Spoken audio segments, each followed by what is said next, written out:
પરિસ્થિતિમાં બજારમાં તમને એક પોઝિટિવિટી સાથેનો ચોક્કસથી કારોબાર છે, એમાં ના નથી. 5% જેટલો નિફ્ટી ઉપર છે. નિફ્ટી બેંકની અંદર પણ લગભગ 5%નો ઉછાળો છે, પરંતુ જે શરૂઆતના પોણો કલાકમાં આપણને બજારના હાઈ બનતા દેખાયા ત્યાંથી એક સિગ્નિફિકન્ટ ઘટાડો આપણને દેખાઈ રહ્યો છે.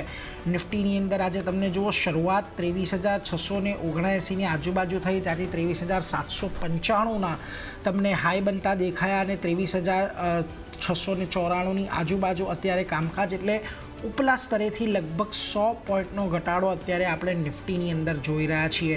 એવી જ રીતે નિફ્ટી બેંકમાં પણ જોશો તો તમને આજના દિવસે જે 50,000ની આજુબાજુ ઓપનિંગ થઈ, 50,362ના હાઈ બન્યા, પરંતુ ફરી અત્યારે 50,080ની આજુબાજુનું કામકાજ, એટલે નિફ્ટી બેંકમાં પણ ઉપરના સ્તરેથી જુઓ 281 પોઈન્ટનો ઘટાડો અત્યારે આપણને ખાસ કરીને જોવા મળી રહ્યો છે.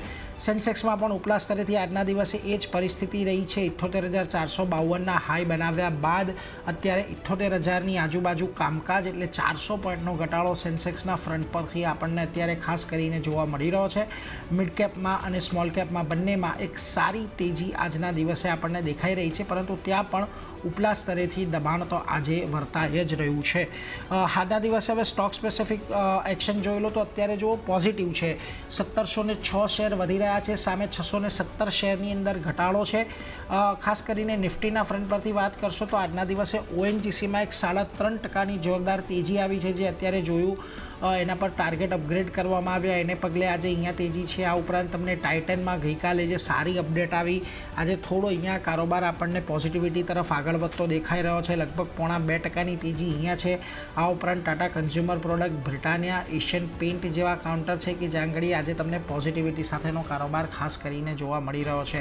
પરંતુ જ્યાં આજના દિવસમાં તમને ઘટાડો દેખાઈ રહ્યો છે એમાં TCSનું કાઉન્ટર જોઈ લો, 1.5% નીચે છે. ટેક મહિન્દ્રા લગભગ 1.5% નીચે, HCL ટેક 1% જેટલો નીચે છે. આ ઉપરાંત તમને અપોલો હોસ્પિટલમાં ઘટાડો છે, પરંતુ એ ઉપરાંત જુઓ તમને વિપ્રો પણ આજે એક દબાણમાં જ કામકાજ કરતો દેખાઈ રહ્યો છે. હવે મૂળે TCSના અઠવાડિયે રિઝલ્ટ આવવાના છે, એ પહેલાં થોડું દબાણ આજના દિવસે આપણને બનતું દેખાઈ રહ્યું છે, એટલે એના પર એક ફોકસ આપણે ખાસ કરીને રાખવાનો છે.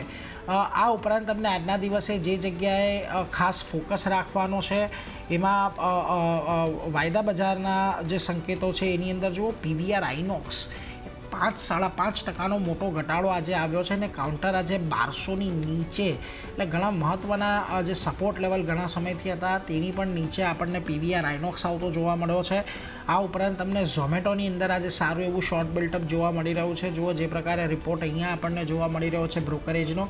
આ ઉપરાંત ઇન્ફો એજ અપડેટ સારી હતી આજના દિવસે, નો ડાઉટ અબાઉટ દેટ, પરંતુ તે છતાં આજે સ્ટોકમાં થોડીક નફા વસૂલી અને અહીંયા શોર્ટ બિલ્ટઅપ થઈ રહ્યા છે. આ ઉપરાંત તમને એન્જલ વનમાં પણ એક શોર્ટ બિલ્ડઅપ તરફનો જ કારોબાર ખાસ કરીને જોવા મળી રહ્યો છે. પરંતુ જ્યાં આજના દિવસમાં તેજી છે એમાં ઓએનજીસીનું કાઉન્ટર તો છે જ, પરંતુ બાયોકોનમાં આજે સારો એવો ખરીદદારી આપણને જોવા મળી રહી છે. આ ઉપરાંત તમને UPL એક પોઝિટિવિટી આજના દિવસે દર્શાવી રહ્યો છે. નવીન ફ્લોરિન જોઈ લો લગભગ 2.5% જેટલો ઉપર છે, અને સિયન્ટમાં પણ લગભગ 2.5-3%ની તેજી તમને આજના દિવસે જોવા મળી રહી છે. એટલે આ બધા સ્ટોક પર તમારે ખાસ નજર રાખવાની છે. જો કે આગળ વધીએ, અત્યારે આપણી સાથે યસ સિક્યોરિટીઝના અમિત ત્રિવેદી જોડાઈ ગયા છે. અમિતજી, સ્વાગત આપનું, વેરી ગુડ મોર્નિંગ. અને આજના દિવસે જો બજારમાં ગઈકાલે જે આપણને ઘટાડો આવતો જોવા મળ્યો, ત્યારબાદ અત્યારે પણ બજારમાં એક દિવસના નીચલા સ્તર પાસે કામકાજ થતું જોવા મળી રહ્યું છે. સારી એવી શરૂઆત જોઈ હતી, પરંતુ અહીંયા ફરી પાછું એક પુલબેક આવ્યું છે. કઈ રીતે નિફ્ટી, બેંક નિફ્ટીના લેવલ્સને હવે અહીંયાથી તમે ધ્યાનમાં રાખશો? Good morning.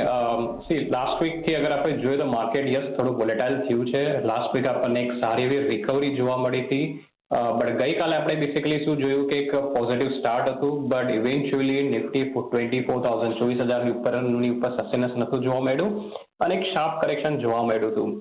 બટ ગઈકાલના actually no doubt Nifty down હતું, એક સાઇઝેબલ કરેક્શન હતું સિંગલ ડેમાં, અને Indian volatility index almost 15% up હતા. બટ અગર હું ડેટાને અગર જોઉં તો ગઈકાલે કોઈ મેજર શોર્ટ્સ નતા જોવા મળ્યા નિફ્ટી ફ્યુચર પર. ઇનફેક્ટ નિફ્ટીનું ઓવાય હતું એ ગઈકાલે on end of day 1% down હતું, અને FIs પણ બેસિકલી ગઈકાલે ઇન્ડેક્સ ફ્યુચર લોંગ પોઝિશન વધારી હતી અને શોર્ટ્સ રિડ્યુસ કર્યા હતા. સો સમવોટ અગર આપણે જોઈએ તો ગઈકાલનું કરેક્શન જે છે એ ડેટાના હિસાબે એટલું જસ્ટિફાઈ નથી કર્યું ડાઉનસાઇડ મોમેન્ટમ, બટ યસ, સ્ટ્રક્ચરની વાત કરીએ તો નો ડાઉટ આજે એક આપણને પોઝિટિવ સ્ટાર જોવા મળી અને અત્યારના થોડી જે એના ગેઇન્સ જે થોડા ઇરેઝ કર્યા છે, બટ 23,500 જે લેવલ છે સારા એવા સપોર્ટ ઝોન છે અને પોસિબિલિટી છે કે યસ થોડું ચોપી એક્શન રહેશે, પણ જ્યાં સુધી 23,500 ની ઉપર નિફ્ટી રહેશે પોસિબિલિટી છે કે મોરલેસ થોડું કન્સોલિડેશન આપણને જોવા મળશે. વોલેટાઇલ એક્શન રહેશે, બટ મને એવું લાગી રહ્યું છે કે 23,500 થી લઈને 24,000ની જે એક રેન્જ છે આ રેન્જમાં નિફ્ટીનું કન્સોલિડેશન જોવા મળી શકે છે. 23,500 થી 24,000ની રેન્જ, આ રેન્જની અંદર એક કન્સોલિડેશન જોવા મળશે એટલે એના પર એક ફોકસ તમારે ખાસ કરીને અત્યારે રાખવાનો છે. આગળ વધીએ, અત્યારે આપણી સાથે હવે એક મહત્વ